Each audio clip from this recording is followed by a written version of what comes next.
Hello there, this is my Stern Star Trek limited edition pinball machine. I thought I'd do a no holds barred mini review of this game. This is my fourth new in-box Stern game, and Stern's made some significant changes in their most recent games, including this one. And I'd like to go over some of them. I'd also like to share some annoyances that I experienced in this particular new in-box game. So let's get to it.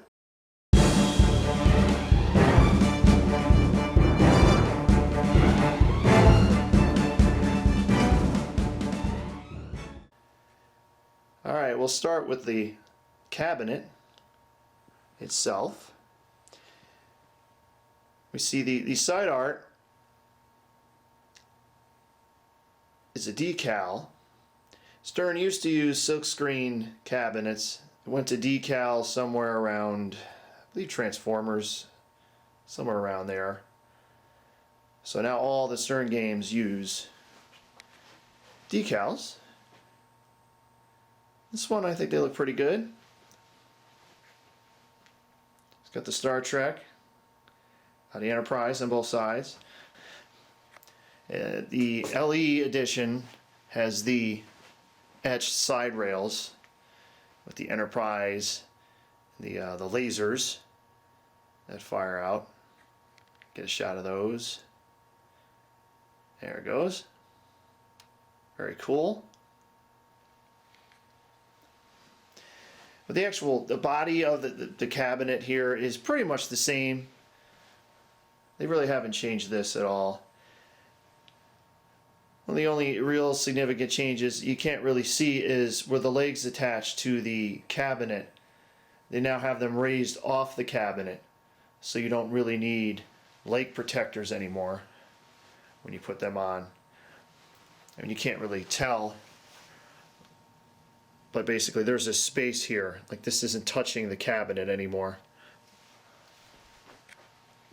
But the significant difference in there that they just started doing, I believe it's Star Trek, is the metal back box.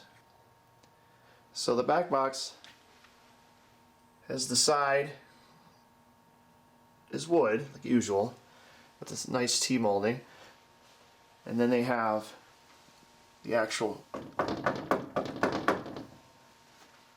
back box is metal. And this is an LE, so it has a mirrored back glass as opposed to a translite. And it has the Starfleet insignias and the plaque. But even on the Star Trek Pros, and the size here is about the same. So they've gone with a taller display panel. Most people think most people think these changes in the head are going to accommodate the new system, which we'll get into later. Side of the back box, the cool illuminated Starfleet insignia. Looks very nice.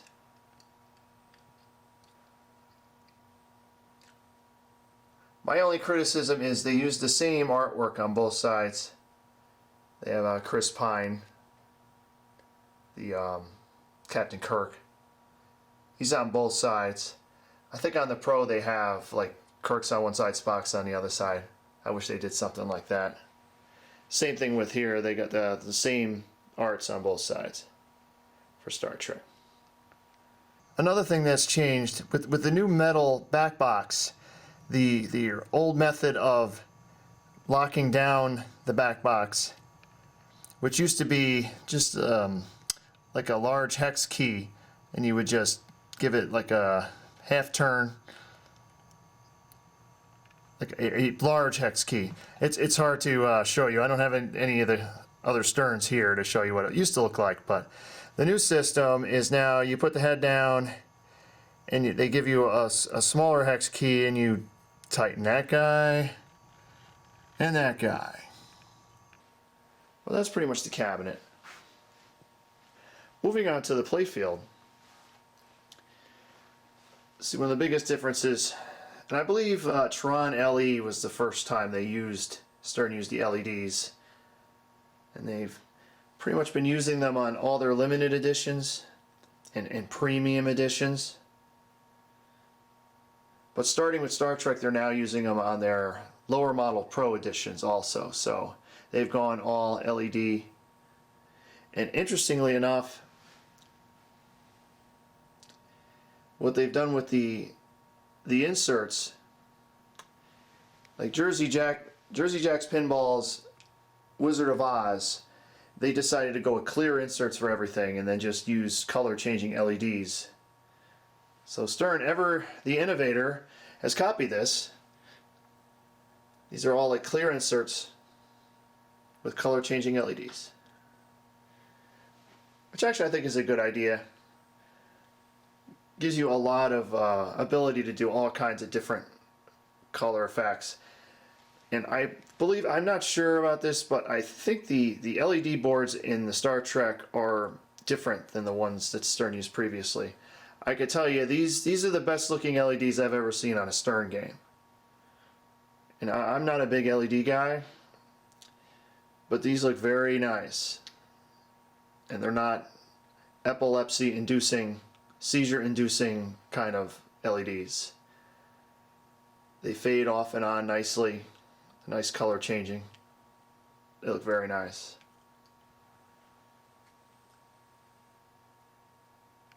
So that's the cabinet, and that's the playfield.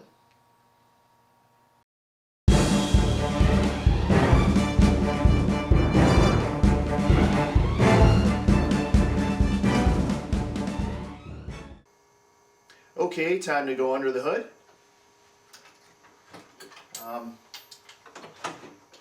Thing I want to bring up is the Stern limited edition and premium models use the traditional lockdown bar with the traditional lockdown bar latching system, the lever.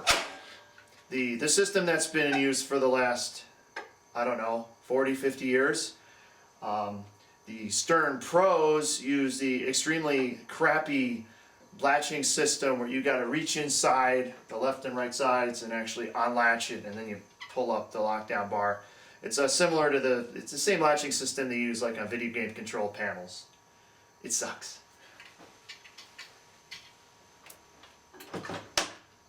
Oh, and the other thing is, this, I believe this is only an LE thing, but on the LEs they actually use a metal apron. I believe most of the Sterns use the plastic aprons now.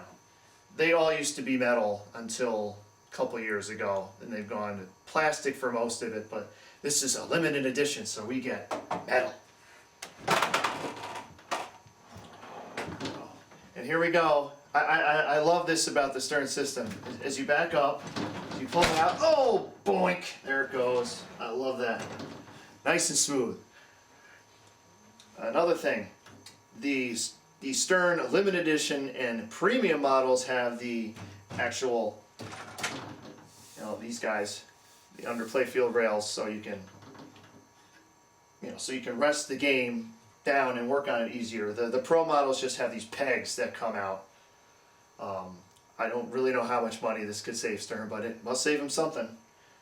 So, oh, and one more thing I want to show. Anyone who has a Stern will empathize with me here. The thing about the Stern, and I still have the balls in here, I forgot to take them out, so we don't want them falling everywhere, but with a Stern, it lets you like slide the thing kind of back and forth like this. So if you lift this playfield up and you kind of like slide it, turn it, you could actually turn it to the point where it'll crash right into the cabinet. So you've never had a stern before, be aware of that. It's not like a old Williams game where it doesn't let you do that. So just be careful. And the other tip I'll give you on these stern games, when you put the playfield back in, you get to a certain point and it stops. You can't go any further. There's two ways I've seen people do this. I prefer one method over the other. The one method is you go back here and you actually lift the back of the game up, and then you can slide it in the rest of the way. The other method you use, although you can only really do it with ones that have the rails like this, but if you grip the bottom of this and you kind of like push down and forward while you got your chest against this, you can just do it like this. Very smooth, no problems. It's a lot easier than having to reach in the back of the thing. So I just figure I'd go over that. Now let's actually look under the playfield. Okay, here we are underneath the playfield. All LEDs. That's the way it is now. Incandescents are bye-bye. I think I read somewhere that the boards used, the LED boards used on here on Star Trek, or like this is a new boards like that Stern's never used before. My only issue would be, how repairable are these? Because from what I've heard, if you have issues with one of these boards, the solution is you send it back to Stern and they give you another board, like the whole board. Because the LEDs, they're on the board, they're not really removable. So we'll see how that is going forward. The other thing is, I believe this, you have these little boards, like you got this one here, you got this one up here. They're all like, I mean, I would assume this is some kind of control board. This is bigger than the rest of them, and it's got the extra connectors coming into it. And it looks like everything's like daisy chained to all the different boards, which I believe the Jersey Jack pinball, the Wizard of Oz, is daisy chained LEDs like this. The mechanisms are all pretty much the same as Stern's been using for years. Nothing's really changed there. Pretty much the same. Inside the cabin it looks pretty much the same. Not much difference. Got the shaker motor. This is the LE model. I mean, the transformer is in the usual spot. The one thing I have noticed is there is a lot more wiring than there used to be. And what I mean by that is, if we go over to the back, there's a bigger rat's nest there than there used to be.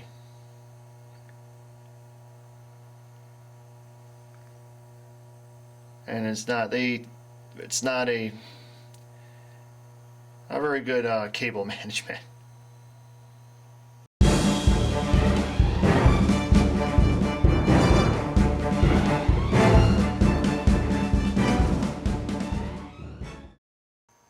Okay, let's look into the back box.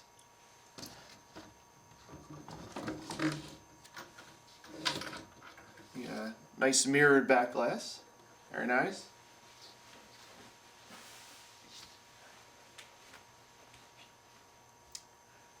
Take this down.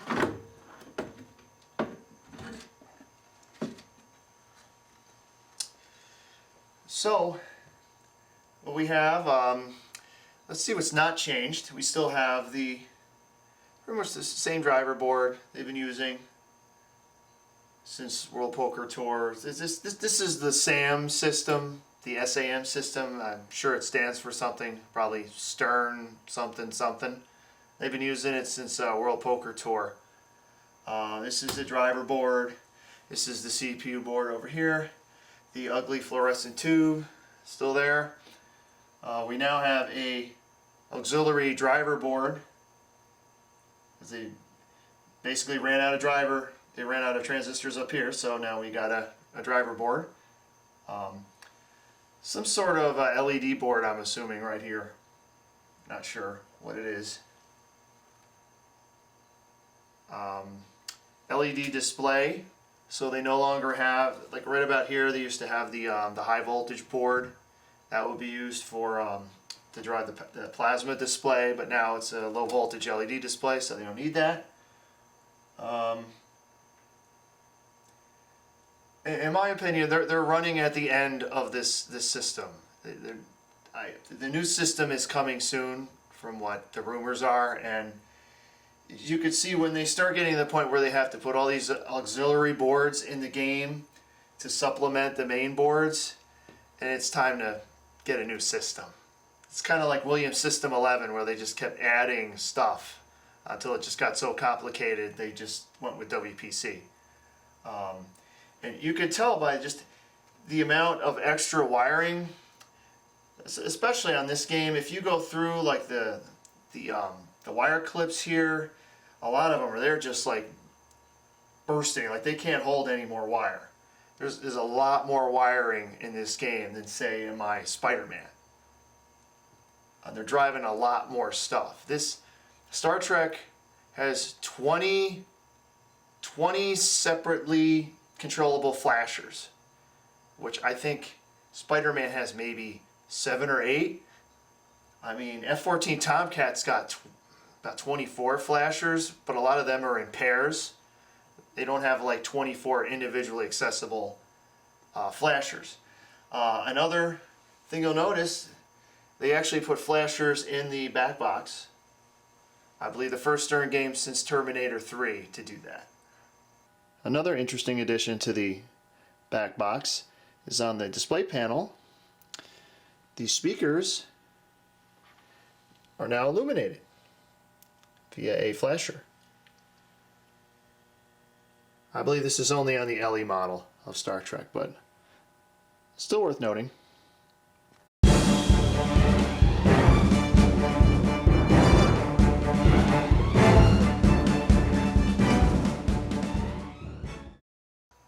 When I first set up the Star Trek and I went to put the head in the upright position, those of you who have games know what I'm talking about. The black wire looms here, usually when you put the head in the upright position, these feed into the cabinet. Mine did not. Like, I kept pushing on them and they would not go in the cabinet, so I had to like push them up into the head. And then when I got the head up and I was able to pull the playfield out and look back here, these were basically a mess. I had to like pull them through. They were just bunched up in a way that it wasn't, they couldn't go down into the cabinet like they were supposed to. When I set this game up the first time and I pulled the power cord out, it would only go out so far. It wouldn't go out as far as I thought it should, and as far as they usually do on these Sterns. And I found out why. I fixed it, so you have to use your imagination here. But basically the power cord was wrapped around this wire loom right here. Like when they ran it through, it was wrapped around it. So you could only pull it out so far. So I had to disassemble, I had to take the black cone here, whatever you call it, off, which there's 4 screws, and one of them is really not easy to get to. It's on the bottom. You can see the 3 of the 4 screws, but the 4th one is actually at the bottom. So that was a pain in the butt. And I had to take it all out and unwrap it from the wire loom and then put it in the proper position, which it is in now. Another annoyance I had was just the fact that inside the cabinet is fairly dusty when I got it. Plus there were like 3 screws that were on top of the magnet just sitting there, and then there was a nut off to the side on the floor of the cabinet that was one of these nuts. And I looked and none of mine were missing, so I'm assuming that when it was being put together, whoever was working on it, they just dropped it and just kept going. Didn't bother to pick it up or anything. And there was like where they used the tie wraps and they clipped them off. They just left them in the cabinet. So I had to clean that out. And I eventually just used a shop vac and cleaned the inside of the cabinet out, which was somewhat annoying on a new in-box game. And now another slight annoyance for me. Stern, on their old BACKBOX design, they would always put like, almost like weather stripping, like basically a cushion on both sides here. So when you put the glass in there, it wouldn't rattle around. So I just want to show you something.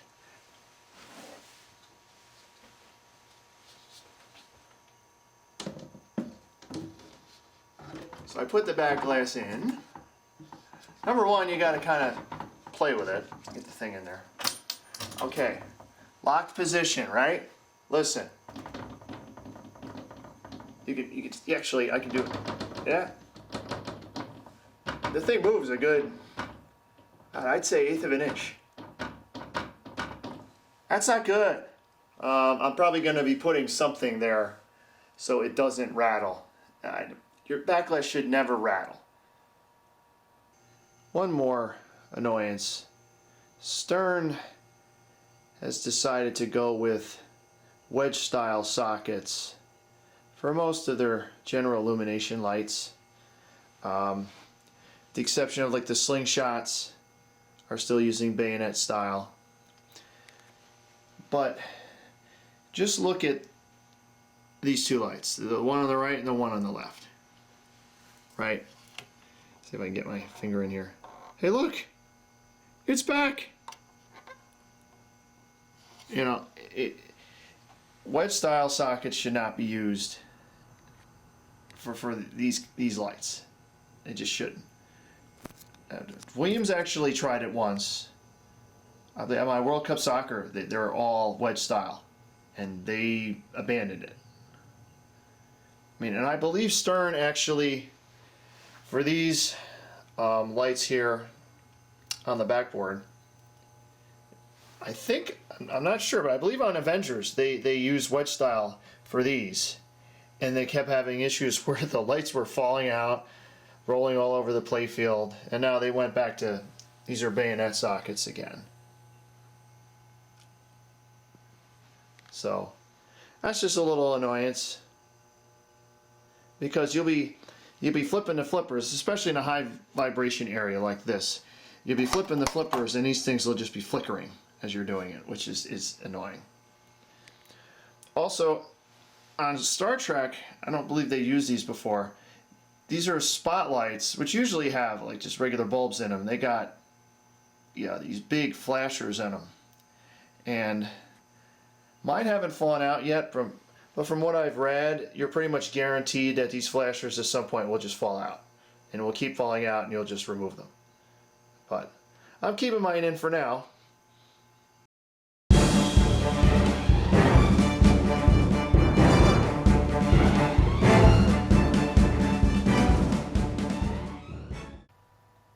There it is, the Vengeance ship. A very cool toy, and the cause of a lot of pain for me on this game. When I got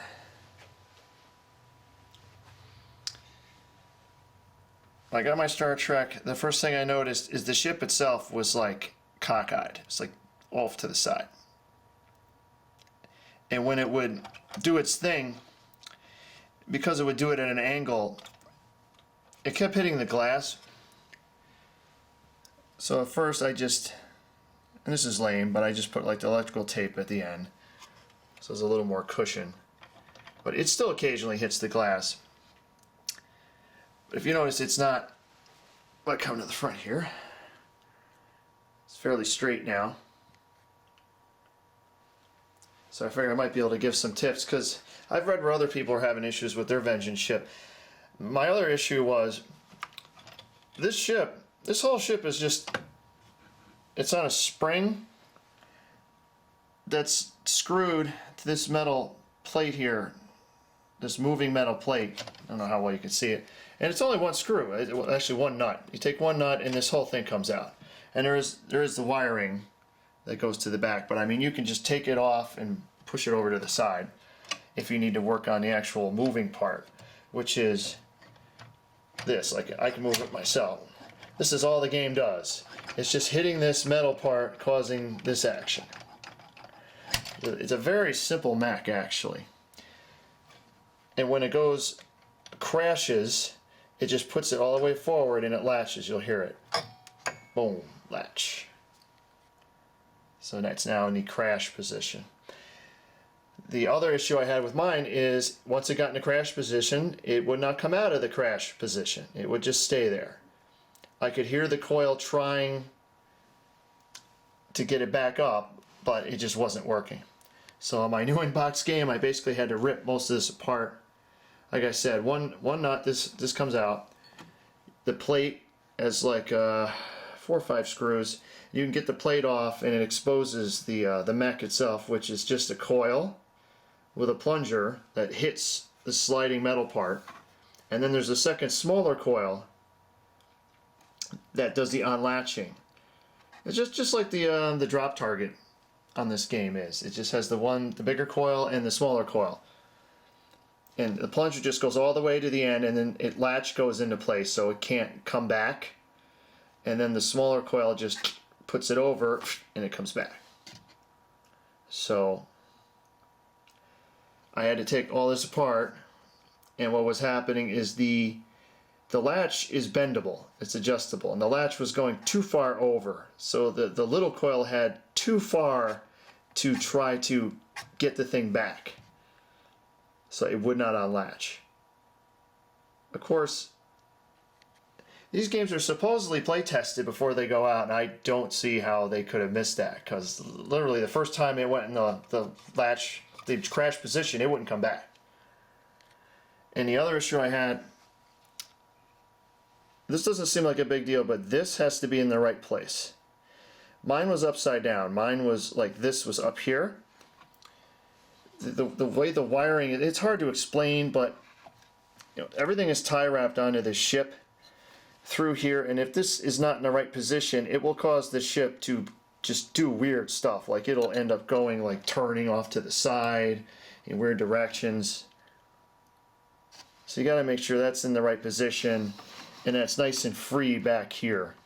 Like there's a lot of slack, because this thing has to, when it's moving, this has to move with it. So just some things to check for in your Vengeance ship.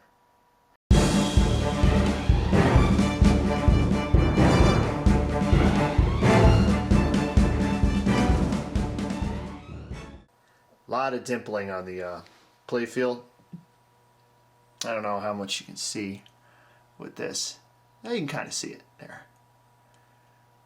I mean, you're always going to get dimpling, but I'd say this is more dimpling than any of the other sterns I have. But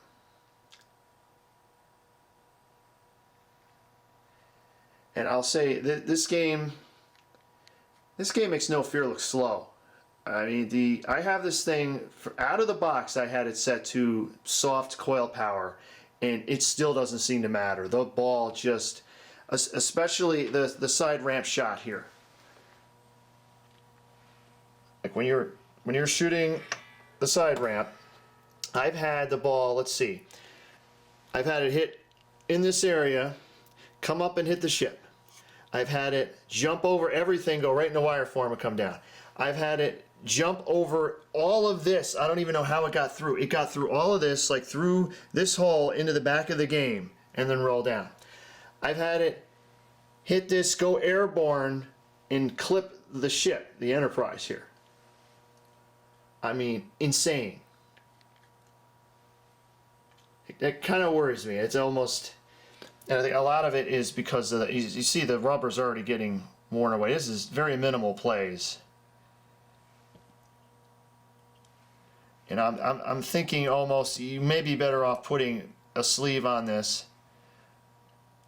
I know Steve Ritchie said specifically that these are here for a reason, to be really bouncy, and he'll laugh at you if you replace them with the sleeves. But in this case, it might be a good idea to take some of the bounciness off, because you really don't want this. What happens if it flies up and crushes into the saran wrap here, the potato, I mean the asteroid?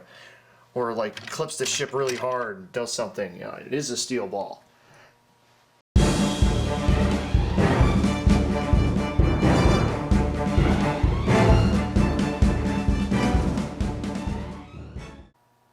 So you might be saying to yourself, what's the verdict? Well, I'll say even with all the annoyances, the things I had to fix, that I shouldn't have had to fix, the game itself is awesome. No regrets whatsoever with this purchase. When it comes to fast-paced, in-your-face, flow-fest games, no one does it as good as Steve Ritchie. And this is definitely as fast and a flowy, flow-fest game as you can possibly imagine. I mean, I wouldn't say it's a hugely innovative game, except for the bling is innovative. I mean, the lights on the side, there they go, like the chaser lights on the ramp and all that. A lot of that's just bling. Actually, most of it's just bling. And it's not really innovative design-wise. He uses the same elements. He has the typical, the Steve Ritchie 3-flipper arrangement with the upper right flipper up to some kind of steep ramp that he's used over and over again. But it works. And it works very well.